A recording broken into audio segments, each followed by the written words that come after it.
Hi guys. நம்மள பொதுவாக நிறைய பேர்ட்ட லோ என் பிசி இல்லைனா கவர்மெண்ட் லேப்டாப் தான் இருக்கும். அந்த மாதிரி லேப்டாப்பில் கேமில் ஆரம்பியும் சரி இல்லை எடிட்டிங் ஒர்க் பார்த்தாலும் சரி ரொம்பவே ஸ்லோவாக இருக்கும். நம்ம இதை விட என்ன பார்க்க போகிறோம் பார்த்தீங்கன்னா how to make government laptop into gaming laptop. அதாவது உங்கள்கிட்ட இருக்க கவர்மெண்ட் லேப்டாப்பை கேமிங் லேப்டாப்பாக மாற்றுறது எப்படின்னு இந்த வீடியோவில் பார்க்க போகிறோம். இந்த வீடியோவில் சொல்கிற மெத்தட் யூஸ் பண்ணுறால உங்கள் கவர்மெண்ட் லேப்டாப் கேமிங் லேப்டாப்பாக மாறிமா ப்ரோ அப்படிங்கிறீங்கன்னா சத்தியமே கிடையாது. ஆனால் இந்த மெத்தட் யூஸ் பண்ணுறதுக்கு முன்னாடி இருந்த லேப்டாப்புக்கும் இந்த மெத்தட் யூஸ் பண்ணதுக்கு அப்புறம் நீங்கள் யூஸ் பண்ணுறதுக்கும் கண்டிப்பாக டிஃப்ரென்ஸ் நோட்டீஸ் பண்ணுவீங்க. ஸோ இந்த வீடியோவை ஸ்கிப் பண்ணாமல் லாஸ்ட் வரைக்கும் பாருங்கள். இதுக்கு முன்னாடி கவர்மெண்ட் லேப்டாப்பில் ப்ளே பண்ணுற மாதிரி 5 ஐகிராஃபிக்ஸ் கேம் பற்றி 2 வீடியோ போட்டிருக்கோம். அதை நீங்கள் என்ன பார்க்கலாம்னா மேலே ஐ பட்டன் கால லிங்க் இருக்குது, அதை மறக்காம செக் பண்ணி பாருங்க. சரி ஓகே, வீடியோக்குள்ள போகிறதுக்கு முன்னாடி கீழே லைக் பண்ணி விட்டுருங்க, மறக்காம உங்கள் ஃப்ரெண்ட்ஸ்லாம் ஷேர் பண்ணிட்டுருங்க. ஓவரா பேசி ரொம்ப போடாமல் வாங்க வீடியோ ஸ்டார்ட் பண்ணலாம்.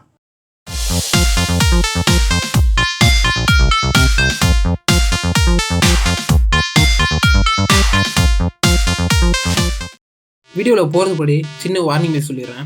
இந்த வீடியோவில் நம்ம யூஸ் பண்ணுற மெத்தட் என்ன பார்த்தீங்கன்னா பைரேட் வாய்ஸ். பைரேட் வாய்ஸில் ப்ரைவசி ஒரிஜினல் வாய்ஸ் அளவுக்கு இருக்காது, பட்டு எடிட்டிங் அண்ட் கேம் ப்ளே பண்ணுறதுக்கு பர்ஃபெக்டாக இருக்கும். இந்த மெத்தட் யூஸ் பண்ணுறது யூஸ் பண்ணாமல் இருக்கிறதும் உங்கள் ஓன் ரிஸ்க் தான். ஸ்டெப் 1, கீழே டிஸ்கிரிப்ஷனில் லிங்க் ஒன்று கொடுத்துருப்பேன். அந்த லிங்க்கை கிளிக் பண்ணி ஓப்பன் பண்ணிக்கோங்க. ஓப்பன் பண்ணிங்கன்னா இந்த பேஜுக்கு வருவீங்க. இந்த பேஜுக்கு கீழே ஸ்க்ரோல் பண்ணி பாருங்கள். கீழே ஸ்க்ரோல் பண்ணிட்டு இருந்தீங்கன்னா கீழே டவுன்லோடுங்கிற ஆப்ஷன் கொடுத்துருப்பாங்க. அந்த டவுன்லோடுங்கிற பட்டனை கிளிக் பண்ணிக்கோங்க. டவுன்லோட் பண்ண கிளிக் பண்ணிங்கன்னா ஃபைல் டவுன்லோட் ஆக ஆரம்பிச்சிடும். இந்த ஃபைலோட சைஸ் பார்த்தீங்கன்னா கிட்டத்தட்ட 1.1 GB தான் இருக்கும். ஒரிஜினல் ஓஎஸோட கம்பேர் பண்ணுறப்ப ரொம்பவே கம்மியான சைஸு. ஸ்டெப் 2, நீங்கள் ஓஎஸ் ஃபைல் டவுன்லோட் பண்ணி முடிஞ்சதுக்கப்புறம் டவுன்லோட் பண்ண லொக்கேஷன் போய்க்கோங்க. லொக்கேஷன் போய் ஃபைலை பார்த்தீங்கன்னா ISO ஃபார்மெட்டில் இருக்கும். ஸோ ஃபைலை பூட் பண்ணி ஆகணும். கீழே டிஸ்கிரிப்ஷனில் இன்னொரு லிங்க் கொடுத்துருப்பேன். ஸ்டேம் ஸ்டெப் அதே மாதிரி அந்த சாஃப்ட்வேர் டவுன்லோட் பண்ணிக்கோங்க. அந்த அப்ளிகேஷனை ஓப்பன் பண்ணுறதுக்கு முன்னாடி உங்களில் இருக்க பென்ட்ரைவ் இல்லாட்டி மெமரி கார்டை இன்ஜெக்ட் பண்ணிக்கோங்க. இன்ஜெக்ட் பண்ணதுக்கப்புறம் அந்த அப்ளிகேஷன் ஓப்பன் பண்ணுங்கள். ஓப்பன் பண்ணி பார்த்தீங்கன்னா கீழே அக்ரின்னு ஒரு பட்டன் இருக்கும். அந்த பட்டன் கிளிக் பண்ணி உள்ளே போய்க்கோங்க. உள்ளே போனீங்கன்னா ஸ்டெப் 1 ஒன்று இருக்கும். அங்கே விண்டோஸை சூஸ் பண்ணிக்கணும். இப்போ நம்ம விண்டோஸ் 10 போட போகிறோம். அதில் விண்டோஸ் 10 நான் சூஸ் பண்ணிக்கிறேன். நீங்கள் எந்த ஓஎஸ் போட போகிறீங்களோ அந்த ஓஎஸை சூஸ் பண்ணிக்கோங்க. இப்போ நான் விண்டோஸ் 10 சூஸ் பண்ணிட்டு கீழே ஸ்டெப் 2ல் வந்து இப்போ நம்ம டவுன்லோட் பண்ண ஓஎஸ் ஃபைலோட லொக்கேஷனை செலக்ட் பண்ணோம். அதை செலக்ட் பண்ணதுக்கப்புறம் கீழே ஸ்டெப் 3ன்னு ஒரு பட்டன் இருக்கும். அதில் நம்மளோட பென்ட்ரைவ் இல்லாட்டி மெமரி கார்டை சூஸ் பண்ணிக்கோங்க. சூஸ் பண்ணதுக்கப்புறம் கீழே கிரியேட்னு ஒரு பட்டன் இருக்கும். அந்த பட்டனை கிளிக் பண்ணிங்கன்னா போதும், ப்ராசஸ் ஸ்டார்ட் ஆயிரும். இந்த ப்ராசஸ் முடிய கொஞ்சம் டைம் எடுக்கும். ஸோ வெயிட் பண்ணுங்கள். கிரியேட் பட்டனை கிளிக் பண்ணுறதுக்கு முன்னாடி உங்கள் பென்ட்ரைவில் இருக்க டேட்டாவெல்லாம் பேக்கப் எடுத்துக்கோங்க. ஏன்னா அந்த ப்ராசஸ் இப்போ ஃபுல் பென்ட்ரைவும் ஃபார்மெட் ஆயிரும். ஸோ பேக்கப் எடுத்ததுக்கப்புறம் கிரியேட் பட்டனை கிளிக் பண்ணிக்கோங்க.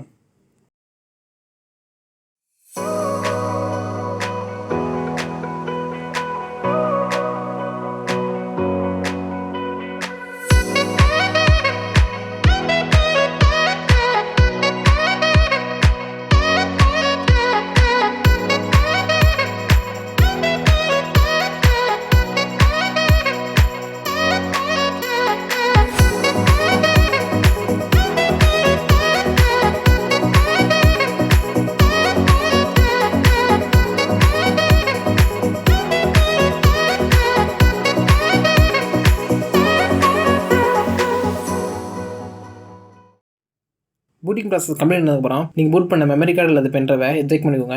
எஜெக்ட் பண்ணிட்டு லேப்டாப்பை டர்ன் ஆஃப் பண்ணிட்டு சைடில் நோவா பட்டன் இருக்கும். அந்த பட்டனை கிளிக் பண்ணி பூட் மெனுக்குள்ளே போய்க்கோங்க. பூட் மெனுக்குள்ளே போனதுக்கப்புறம் அஸ் யூஸ்வல் நீங்கள் எப்படி ஓஎஸ் ஃபைல் இன்ஸ்டால் பண்ணிங்களோ அதே போல் இன்ஸ்டால் பண்ணிக்கலாம். உங்களுக்கு ஓஎஸ் ஃபைல் இன்ஸ்டால் பண்ண தரலனா தமிழில் யூடியூப்பில் நிறைய வீடியோ இருக்குது. ஸோ அந்த வீடியோலாம் செக் பண்ணி பாருங்கள். ஓஎஸ் ஃபைலை நீங்கள் எந்த டிஸ்கில் இன்ஸ்டால் பண்ண போகிறீங்களோ அந்த டிஸ்கை ஃபார்மேட் பண்ணி இன்ஸ்டால் பண்ணிக்கோங்க. அப்போ தான் நீங்கள் ஓஎஸ் ஃபைல் இன்ஸ்டால் பண்ணி முடிச்சதுக்கப்புறம் லேப்டாப் யூஸ் பண்ணுறப்ப ஃப்ரெஷ்ஷாக இருக்கும். நீங்கள் எந்த டிஸ்கை ஃபார்மேட் பண்ணி இன்ஸ்டால் பண்ண போகிறீங்களோ அந்த டிஸ்கை பேக்கப் எடுக்க மறந்துடாதீங்க. இது போல் இன்னும் சில மெத்தட் இருக்குது. அது மூலமாக உங்கள் லேப்டாப் பர்ஃபார்மன்ஸ் இன்க்ரீஸ் பண்ண முடியும். எக்ஸாம்பிளுக்கு டீப் லோட் வேர். அதுக்கு தனியாக வீடியோ ஒன்று கீழே கமெண்ட் பண்ணுங்கள். மறக்காமல் இந்த வீடியோ உங்கள் ஃப்ரெண்ட்ஸ்லாம் ஷேர் பண்ணுங்கள். பிடிச்சிருந்தா வீடியோவை லைக் பண்ண மறந்துடாதீங்க. தேங்க்யூ.